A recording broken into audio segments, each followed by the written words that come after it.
Friends, स्वागत करता हूं मैं आपका आप ही के यूट्यूब चैनल ईवी मॉन्ग पे। तो फ्रेंड्स, पिछली बार हम आए थे यंती इनोवेटिव इलेक्ट्रोमोटिव पे इनके को फाउंडर मिस्टर रोमेश गुप्ता जी से, और इन्होंने हमें बताया था कि हमको how to use our electric vehicles efficiently.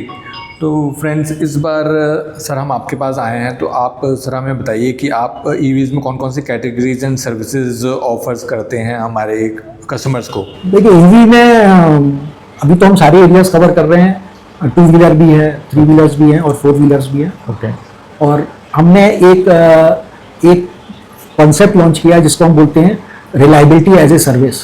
तो कोई बोलता है कि बैटरी इतने साल चलेगी और या इसकी वारंटी है। हम ये कहते हैं कि भाई हम रिलायबिलिटी की गारंटी देते हैं कि अगर आप चाहे हमारी एजुकेशन के थ्रू या जो हम अभी डिस्कशन कर रहे हैं या फिर हम अगर उस बैटरी पे कुछ काम करना पड़ता है तो उसके थ्रू, हमारा मिशन ये है कि जिस पर्पज से वो बैटरी बनी थी और जितने साल और जितना रेंज हम एक्सपेक्ट कर रहे थे कस्टमर्स को वो मिले, जिससे उसका एक पॉजिटिव समाज में या सोसाइटी में उसकी मैसेज जाए कि ईवी एडॉप्शन सक्सेसफुल है। क्योंकि अभी से बहुत सारे जो कस्टमर्स हैं जो गाड़ियाँ खरीदते हैं वो ईवी में इसलिए कन्वर्ट नहीं होते क्योंकि उनको बैटरी से ईवी से बहुत ज़्यादा मतलब अभी वो इतना वो फैमिलियर नहीं है, और मतलब उनको लगता है कि ये बहुत मुश्किल भरा काम है, बहुत सही है। तो प्रॉब्लम्स हैं। अब अगर जितने भी आपके व्यूअर्स ने ईवी खरीदी होगी, अगर आप कभी उनसे इंटरेक्शन करते हैं तो आप ये पूछिएगा कि आपको जब शोरूम पर गाड़ी दी गई तो उन्होंने क्या ब्रीफ दिया आपको, उन्होंने क्या जानकारी दी आपको। उन्होंने बोला ये चार्जर है, इसको चार्ज कर लीजिए, बट क्या उन्होंने बताया कि भाई चार्जिंग की एक लिमिटेशन होती है। तो सर, तो जितने व्यूअर्स हैं आप सब कमेंट्स में बताइए कि आपको क्या क्या कैसे। हाँ, अगर ये सबसे बड़ी चीज होनी चाहिए कि एज ए अवेयर कस्टमर हम जाएं गाड़ी खरीदने और हम वो राइट क्वेश्चंस पूछें, जिससे कि शोरूम पर जो लोग हैं वो आपको उस तरह के करेक्ट आंसर दे सके जो कि आपके व्हीकल को रोड पे रखने में सहायक हो। अगर बेचने वाले को पूरी जानकारी नहीं है तो कस्टमर को कैसे मिलेगी, क्योंकि वो इंटरेक्शन तो सबसे पहला उसी सेल्समैन से कर रहा है। Salesman, right, he is the face of the company. हाँ, तो सेल्स को ओईएम्स को भी ये प्रोएक्टिवली कोशिश करनी चाहिए कि डीलरशिप और वहां के जो सेल्स स्टाफ है उनको सही जानकारी होनी चाहिए और वो सही जानकारी वो कस्टमर्स को दे। ऐसा नहीं होना चाहिए कि किसी का सुना हुआ कोई बात है वो रिपीट कर रहे हैं। और अगर ओईएम्स अपनी गुड प्रैक्टिसेस को टाइम टू टाइम अपनी एडवर्टाइजमेंट में भी यूज करें या फिर अपनी मैनुअल में रखें, तो उससे क्या हो जाता है कि एक प्रोसेस है जो कि डॉक्यूमेंट हो गया और फिर उसके बाद में चीजें स्ट्रीमलाइन होनी शुरू हो सकती है। तो वो एक नॉलेज गैप है, वो उसको मुझे लगता है कि ब्रिज करेंगे तो कई सारे ईवी के इश्यूज जो हैं वो होने से पहले ही कंट्रोल में आ जाएंगे। राइट, तो क्योंकि ईवी में सबसे बड़ा कंपोनेंट बैटरी है, उसमें भी बहुत सारे लोगों को सर्विस सेंटर में हम जाते हैं तो बहुत सारे लोगों को प्रॉब्लम आती है, वारंटी वाइड हो जाती है, वो उनको नई बैटरी है बहुत महंगी पड़ती है, तो बहुत ज़्यादा प्रॉब्लम्स हैं। तो उसका क्या सोल्यूशन रहता है अपने पास? देखिए, बैटरी के अंदर में अभी जो एक इंडिया में एक कॉन्सेप्ट है कि बैटरी वारंटी मतलब बैटरी लाइफ। अगर कोई कस्टमर को 3 साल की वारंटी मिल रही है, हम 2 व्हीलर की अगर बात करते हैं 40,000 किलोमीटर मिल रहा है, तो ये एक कंज्यूमर में भी और ओईएम में भी एक ये ट्रेंड है कि ये गाड़ी 40,000 किलोमीटर अगर चल गई मतलब सक्सेसफुल है, जबकि वारंटी और लाइफ में अंतर है। अगर आपने 40,000 किलोमीटर वारंटी दी है तो आपकी बैटरी 1 लाख किलोमीटर तक चलने में कैपेबल होनी चाहिए। वारंटी आप एक छोटे रिस्क को कवर करते हो, पर वारंटी और लाइफ अगर एक ही चीज है तो कहीं ना कहीं हो सकता है हमने या तो अंडर कहीं कॉम्प्रोमाइज किया है बैटरी डिजाइन में, या बैटरी को उस तरीके से टेस्ट नहीं किया है कि वो कम से कम दुगना या उससे तो ज्यादा चलनी चाहिए। वारंटी का मतलब लाइफ अगर मान लिया जाएगा तो फिर ज्यादातर चीजें खराब हो जानी चाहिए। किसी चीज की अगर 1 साल वारंटी है और वो 1 साल के बाद ही खराब हो गई, 1 साल और 1 दिन के बाद ही खराब हो जाए, तो फिर वो कस्टमर का भरोसा कम हो जाएगा उसके ऊपर, बहुत कम। राइट, फिर वो उस कंपनी की तरफ मुड़ के नहीं देखेगा, फिर वो कहीं और ट्राई करेगा। बिल्कुल। छोटे अप्लायंसेस में भी यही होता है। तो सर, वो इसी का अगर हमारे व्यूवर्स को कुछ यहाँ पे सॉल्यूशन मिलता है तो वो देखिए, बिल्कुल। एक तो आपको चार्जिंग और डिस्चार्जिंग पर ध्यान देना है ना। विद इन वारंटी पीरियड अगर बैटरी है तो आपको ये देखना है कि आप फुल चार्जिंग और फुल डिस्चार्जिंग को अवॉइड करें। अगर आपको कंपनी ने गाइडलाइंस दी है कि ये डेली 170 या 180 किलोमीटर या 200 किलोमीटर चलती है कार की, अगर हम बात करते हैं एग्जाम्पल है ये, तो अगर वो दी है तो वो उसने ये बताया ये इसकी अपर लिमिट है। तो अगर आपने अपर लिमिट पर हर दिन आप उस गाड़ी को यूज करेंगे तो नेचुरली उसकी लाइफ कम होगी बैटरी की। तो आपको अगर जो रेंज बताई है वो फुल रेंज बताई है, तो आपको उस हिसाब से गाड़ी खरीदनी चाहिए कि आपकी रेंज और आपकी रिक्वायरमेंट में डिफरेंस होना चाहिए, राइट। कि आपके पास में 30-40 किलोमीटर का बफर है। का बफर। अगर आप डेली इसको फुल कैपेसिटी पर यूज करेंगे तो कोई भी मशीन है वो बिगड़ जाएगी। हाँ। तो वहां पर जरूर हम ध्यान रख सकते हैं इस चीजों का। राइट। अब बाकी जो डिस्कशन है वो टेक्निकल डिस्कशन है कि सेल लेवल पे हमें क्या डिजाइन रखनी चाहिए, क्योंकि उसके काफी पहलू है। क्योंकि इंडिया में सेल नहीं बनते, सेल किसी और कंट्री से आते हैं, नेबरिंग कंट्री से आते हैं, तो वो सेल हमारे टेम्परेचर के हिसाब से क्या ऑप्टिमाइज्ड है। जो सेल 25 डिग्री के हिसाब से डिजाइन हुआ है और हमारे यहाँ वो 45 से 50 डिग्री टेम्परेचर तक हो जाता है हमारे यहाँ। राइट। तो वो कुछ टेक्निकल इश्यूज भी हैं जिसको कि बैटरी मैन्युफैक्चरर, सेल मैन्युफैक्चरर्स को देखना पड़ेगा कि हम पूरी तरीके से बाहर के लोगों पर डिपेंडेंट ना रहें और इंडियन एटमॉस्फेयर और कंडीशंस के हिसाब से सेल्स और जो उसका एक BMS होता है जो कि सॉफ्टवेयर होता है, अगर उसको हम इंडिजनाइज कर पाएं तो शायद चीज़ें सप्लाई साइड से भी इम्प्रूव होंगी और कस्टमर साइड से भी इम्प्रूव होंगी। लोगों की बैटरी जो है वो खराब हो जाती है, वाइड उसकी वारंटी वाइड हो जाती है, तो जो 4 व्हीलर जो हमारे जो कस्टमर्स हैं उनको नई बैटरी चाहिए होती है, तो कंपनी से बहुत महंगी मिलती है, तो उसका भी कोई सॉल्यूशन? देखिए, हमारा जो यांती का जो प्लेटफॉर्म है उसमें हमेशा ही सबसे पहले हम डायग्नोसिस और रिवाइव की बात करते हैं। हम अगर बैटरी के आउटपुट पे 0 वोल्ट आ रहा है तो हमारी कंपनी हमेशा उसके अंदर जाके देखना चाहेगी कि सेल लेवल पर क्या हेल्थ है उसकी। क्योंकि जो बैटरी का सॉफ्टवेयर है, जो BMS है, वो एक सर्टेन पैरामीटर के बाद उसको कट ऑफ कर देगा। तो केवल आप आउटपुट पे अगर वोल्टेज चेक कर रहे हैं तो हो सकता है वो सही तरीका ना हो बैटरी की हेल्थ को जानने का। तो ऐसे केसेस में जहां पर कस्टमर्स की वारंटी खत्म हो गई है और बैटरी भी वर्क नहीं कर रही है, तो हमारी पहली अप्रोच यही रहती है कि हम डायग्नोस करें और उसको रिवाइव करें, टेस्ट करें और डिप्लॉय करें। अब डायग्नोसिस में अगर सेल लेवल कोई इशू आता है तो हमारी कोशिश यही रहती है कि हम उसको भी एड्रेस कर पाएं। तो थोड़ा चैलेंजिंग है क्योंकि EV OEMs की तरफ से आपको उस तरह का डायरेक्ट सपोर्ट नहीं मिलेगा।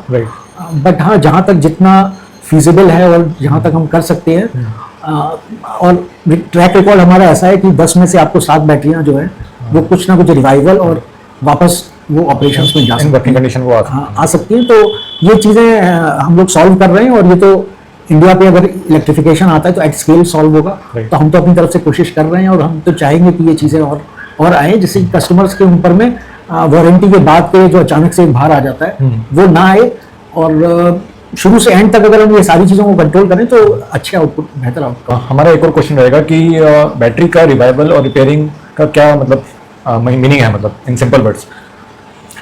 देखिए, ये वर्ड तो सिंपल है, रिवाइवल और रिपेयर, बट ये EV इंडस्ट्री का सबसे जटिल काम है। कि आपको व्यूअर्स के लिए बता दूं कि बैटरी में भी, जैसे कि लिथियम आयन बैटरी के अंदर भी अलग अलग तरह की केमिस्ट्रीज होती हैं। एक को बोलते हैं NMC, एक को बोलते हैं LFP, एक LTO केमिस्ट्री भी होती है। तो पहले तो आपकी बैटरी आएगी तो आपको you have to figure out कि बैटरी किस केमिस्ट्री की है। फिर आप उसकी सारे सेलों की चार्जिंग का स्टेटस चेक करते हैं। क्या वो बराबर है, कि उसके अंदर में बैलेंसिंग का कोई इशू है। और फिर आप उस बैटरी को एक्टिवली बैलेंस करते हैं। और उसके बाद में फिर आप लोडिंग वगैरह करते हैं बैटरी पर टू फाइंड आउट कि ये बैटरी फेल क्यों हो रही है या फेल क्यों हुई।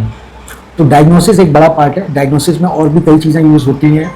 आपका अगर टेक्निकल टर्म्स में बात करें, आप इंटरनल रेजिस्टेंस चेक करना चाहेंगे, सेल की टेम्परेचर चेक करना चाहेंगे।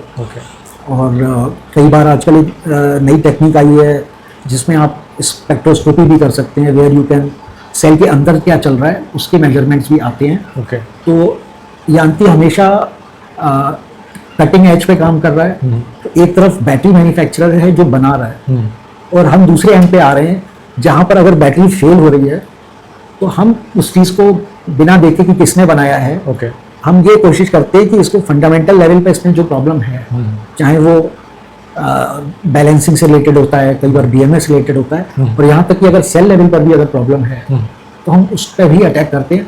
तो मतलब केवल दवा नहीं है, यहाँ पर अगर सर्जरी की भी ज़रूरत पड़े तो बैटरी की सर्जरी भी होती है। बट हमेशा अंतर्राष्ट्रीय जो मानक है उनको फॉलो किया जाता है, और जो एक्सेप्टेबल प्रोटोकॉल्स हैं उनको फॉलो करते हैं। और हम रेगुलरली रिसर्च में भी कंट्रीब्यूट करते हैं। और जो वर्ल्ड की ग्लोबल रिसर्च ऑर्गेनाइजेशन है वो हमसे फीडबैक मांगते हैं कि जब फेलियर होता है तो किस रीज़न से फेलियर होता है, जिससे कि जो बैटरी बनाने वाली कम्युनिटी है उसके पास फीडबैक जाए और रिसर्चर्स के पास भी फीडबैक जाए कि क्या क्या हम चीज़ों को इम्प्रूव कर सकते हैं। अगर हम इसको एक अच्छा एक पार्टनरशिप बना सकें जहाँ पर हमारी लैब्स का जो डेटा आ रहा है वो अगर बैटरी मैन्युफैक्चरर्स, सेल मैन्युफैक्चरर्स या ओईएम्स अगर उसको यूज़ करें तो इकोसिस्टम में इम्प्रूवमेंट होता रहेगा। और हम लोग लगातार कोशिश करते हैं हम इस तरह की पार्टनरशिप्स करते रहें जिससे कि चीज़ें इम्प्रूव होती रहें और गाड़ियों की रिलायबिलिटी साल दर साल बढ़ती रहे। भी कर लिया और हमारे ईवी यूज़र्स भी यूज़ कर रहे हैं और बहुत परेशानी आती है उनको। तो सर कुछ आपको लगता है कि कुछ परेशानी आती है अगर वो हिचक रहे हैं नई ईवी गाड़ी लेने में, तो वो अब उनको ऐसी कोई प्रॉब्लम नहीं होगी, वो यहाँ पर आ सकते हैं आपके पास और कोई भी प्रॉब्लम हो तो यहाँ पे सॉल्व हो सकती है? बिल्कुल, मैं ये व्यूअर्स को आपके आश्वस्त करना चाहता हूँ कि इन चीज़ों पर हम और तेज़ी से काम कर रहे हैं। हमारा पिछले 7 इयर्स का इतिहास है, हम इसी फील्ड में काम कर रहे हैं, तो किसी ना किसी तरीके से हम ज़रूर अपने व्यूअर्स की हेल्प कर पाएंगे। अगर वो अभी तो हम एनसीआर में हैं तो एनसीआर में अगर कोई तकलीफ आती है हम बात कर देंगे। पर हमारे कई बार हमारे साथ जो हमसे कांटेक्ट करते कई बार सलाह लेते हैं या पूछते हैं, तो हम लोग हमेशा ही उनके फेवर में जो हित में बात होती है वो करते हैं। और कभी अगर आप किसी परेशानी में फंस गए तो बैटरी से रिलेटेड अगर कोई इशू आ रहा है तो वो हमसे कांटेक्ट कर सकते हैं and then we can figure out कि उसको कैसे हम वापस रिस्टोर कर दें और वापस रोड पर ले आए। ओके, तो सर आप अभी किस को मतलब किन कंपनीज को या फिर आप ऑफर कर रहे हैं सर्विसेज अपनी या किस? देखिए, हम लोग काम कई तरह की कंपनीज के साथ कर रहे हैं। ओके। तो पर हमारे एग्रीमेंट्स कॉन्फिडेंशियल होते हैं। पर मैं आपको बताऊं, हम लोग ईवी के जो ईवी ओईएम्स हैं, मतलब जो गाड़ी निर्माता हैं, हम उनके साथ काम करते हैं। ओके। जो फाइनेंसिंग कंपनीज हैं उनके साथ भी काम करते हैं। ओके। क्योंकि फाइनेंसिंग कंपनीज के बाद में पास में जब वो कोई उनका जिस पर उन्होंने फाइनेंस किया व्हीकल और वो वापस आता है और बैटरी की अगर रिलायबिलिटी या उसके बारे में नहीं पता होता तो व्हीकल को बहुत ही रिबेट पे बेचना पड़ जाता है। राइट। तो उनके साथ में हम काम कर रहे हैं। ओके। और फ्लीट ऑपरेटर्स हैं, ईवी फ्लीट ऑपरेटर्स, जो बड़े फ्लीट ऑपरेटर्स हैं, उनकी पूरी की पूरी जो बिजनेस है वो डिपेंड करता है कि बैटरी कैसे परफॉर्म कर रही है। राइट। तो since we specialise in this domain, तो बहुत सारे फ्लीट ऑपरेटर्स के साथ में हम कोलैबोरेट करते हैं। ओके। और अभी रिसेंटली हमने कुछ नए तरह के कस्टमर्स भी आए हैं, जैसे हमारे इंश्योरेंस कंपनीज आई हैं हमारे पास में, ओके। जो कि एसेट्स को अंडरराइट करती हैं, इलेक्ट्रिक व्हीकल्स को इंश्योर करती हैं। ओके। और कुछ ऐसे एरियाज़ हैं जहाँ पर ऐसा होता है कि ओईएम ने रिजेक्ट कर दिया क्लेम, तो उन एरियाज़ में हम ये देख रहे हैं, कोलैबोरेट कर रहे हैं कि कैसे हम कोलैबोरेट करके एक बेटर सोल्यूशन इंश्योरेंस कंपनीज को भी दे पाएँ, जहाँ पर ईवी बैटरी को लेके अगर उन्होंने कोई रिस्क को अंडरराइट किया है तो उनका रिस्क जो है वो मिनिमाइज हो और एक प्रोफेशनल तरीके से उनको सर्विस मिले। तो इससे मतलब सबका विन विन सिचुएशन में आ जाएंगे, सब ईवी ओनर से लेके मतलब इंश्योरेंस कंपनी एंड बिल्कुल। ये देखिए, ये इंटरव्यू देने का रीज़न ही यही है कि हमारे जो व्यूअर्स हैं या जो यूज़र्स हैं उन पर कॉन्फिडेंस आए कि आपकी गाड़ी खरीदने के बाद कुछ कंपनीज ऐसी हैं जो रिसर्च लेवल पर काम कर रही हैं और उनकी रिसर्च इसी तरफ जाती है कि वो बैटरी अगर ख़राब हो गई है तो उसको कैसे रिवाइव करें और उसको आगे चलाएं। राइट। तो आप लोगों को यही रहेगा कि आप एक्सपर्टाइज है और अगर अच्छी चीज़ें नहीं तो हम स्केल अप करेंगे और डेफिनेटली फ्यूचर में हम और कंपटीशन भी आएगा और कस्टमर्स को फिर ये जो परेशानियां अभी आ रही हैं वो आनी कम हो जाएंगी। उसका सोल्यूशन हमें मिल जाएगा आपके थ्रू। यस।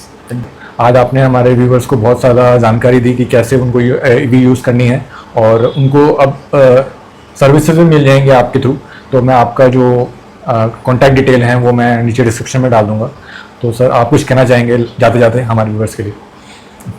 मैं तो यही कहूँगा कि ईवी आप लोग कॉन्फिडेंटली खरीदिए, थोड़ा अवेयरनेस, आप अपनी अवेयरनेस उसके बारे में बढ़ाएं। और जब आप सेल्फ अवेयर होकर उस गाड़ी को यूज़ करेंगे तो आपको बेटर रिजल्ट्स मिलेंगे। और अगर सर्विस रिलेटेड इश्यूज आते हैं तो हम कोलैबोरेट करते हैं, ओईएम्स हैं जिनके साथ हम कोलैबोरेट करते हैं। तो हम लोग कोशिश कर रहे हैं कि अच्छा इकोसिस्टम बनाने का। ईवी ओईएम्स भी चाहते हैं कि गाड़ियों को सपोर्ट मिले। राइट। और अगर सारे प्लेयर्स मिलके इस पर काम कर रहे हैं तो आप एश्योरेंस रेस्ट एश्योर्ड कि फ्यूचर में आपको इम्प्रूवमेंट्स ही देखने को मिलेंगे और this will be a fruitful journey for EV buyers as well as जो लोग ईवी इंडस्ट्री में काम कर रहे हैं। तो सर हमारे जो ईवी व्यूअर्स हैं उनको यंती जैसा ही कुछ चाहिए था, उनको वो आज मिल गया होगा। तो ज़रूर आप हमारे को बताइए कमेंट्स में आपको हमारी वीडियो कैसी लगी। हमारी वीडियो को लाइक करिए, हाइप करिए, शेयर करिए। और अगर आपको अपना कोई ईवी एक्सपीरियंस हमारे साथ शेयर करना है, ओनर एक्सपीरियंस, तो आप हमें मेल कर सकते हैं evmonkofficial@gmail.com। और friends, till the next video, take good care of your self, take care and bye bye.